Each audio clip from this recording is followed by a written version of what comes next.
You ever come home from a long trip expecting peace, your own bed, maybe a hot shower and your favorite coffee the next morning and instead walk into the craziest, most surreal mess of your life? Yeah, that was me, not too long ago. Name's Jordan Avery.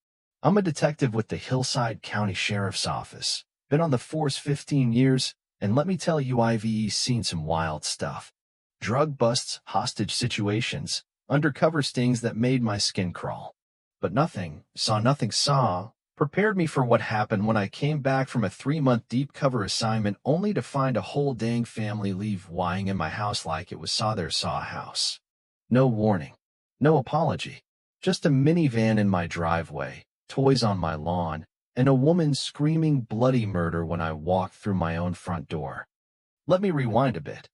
3 months ago, I was pulled into an operation with the DEA. They needed someone to pose as a mid-level fence to infiltrate a drug trafficking ring that had been moving product up through Hillside and into nearby counties. The op required me to vanish from my regular Latino contact with friends, no voice at home. I even had to tell my girlfriend, Layla, that I'd be working a confidential case out of state. No details, no check-ins. Just silence. The department handled everything on the home front. My mail was forwarded. Utilities set to autopay. My house on 721 Willow Creek Lane was supposed to sit untouched. No one in, no one out. Or so I thought. Fast forward to the night I came back. I pull into my street around 11:30 p.m., tired, achy, just dreaming of a long shower. And then I see it lights on inside the house, shadows moving past the windows, and the kicker, a silver Honda Odyssey parked like it belonged there. The license plate read, Blessed One, with those cheesy little stick figure decals on the back. A whole family, mom, dad, 2 kids, 3 cats. At first, I thought maybe Layla had somehow gotten keys and wanted to surprise me. But nah, she never had access. Then I thought maybe a break-in, but this didn't look like a break-in.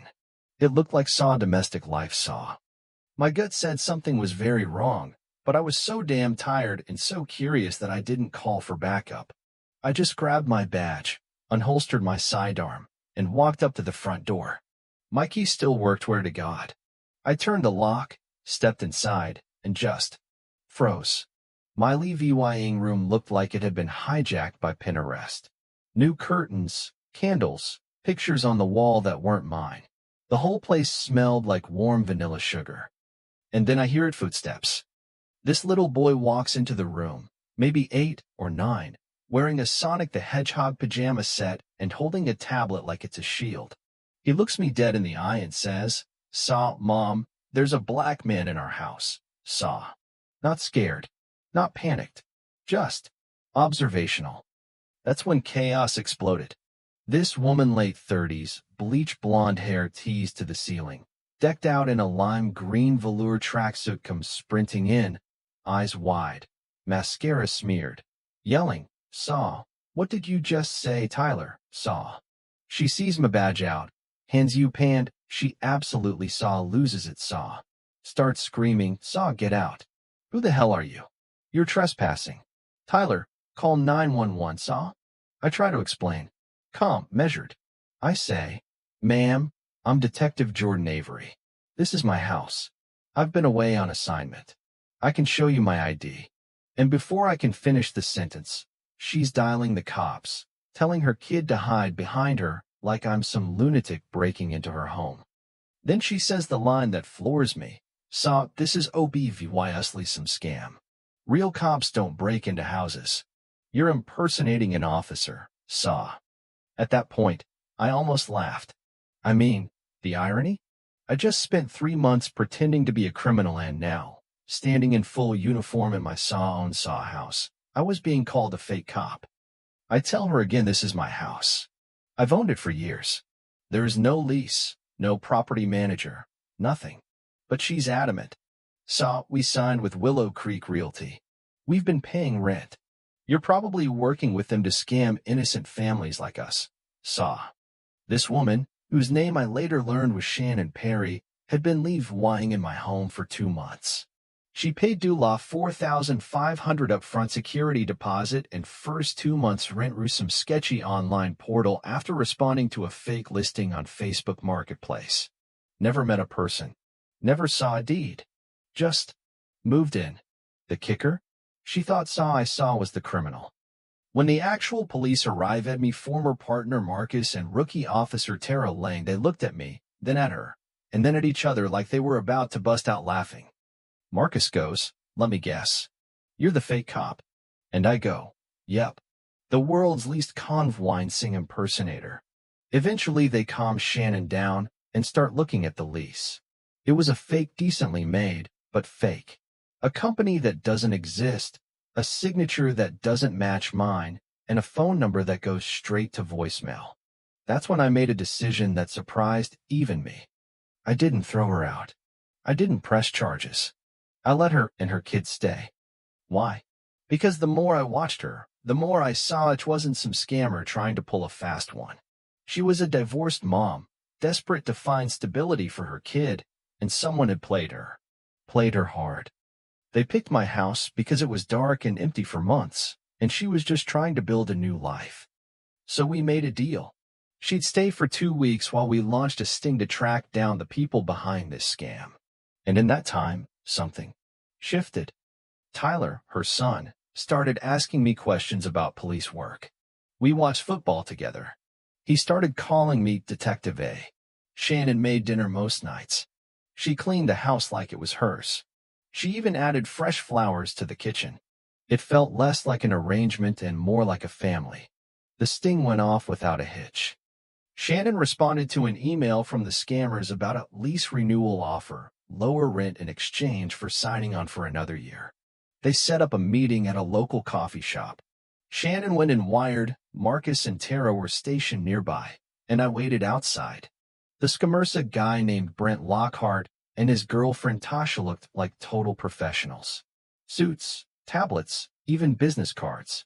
But the second Brent asked Shannon to pay cash only for the renewal fee, we knew it was game over. I walked in, flashed my badge, and said, "Brent, Tashery both under arrest for fraud, conspiracy, and theft." Their faces dropped like bricks off a building. The story made the local papers. Turned out they'd run the same scam on 15 other families, collecting over 60 grand.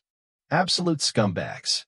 After the dust settled, Shannon came to me, eyes full of shame, and said, "Jordan, I owe you an apology. I judged you that night. I made assumptions based on who you are, how you look. That wasn't right." And yeah, I let her off the hook in that moment. I said, "It's okay." But it wasn't. Not really. Because that night, she didn't see a homeowner. She saw a black man standing in a levying room and jumped to the worst possible conclusion. But I also saw something else: regret. Real regret. And that counts for something. Tyler looked at me one night and asked, "Are we a family now?" I didn't know what to say. I wasn't ready for that word. But it kind of felt true. 3 weeks passed.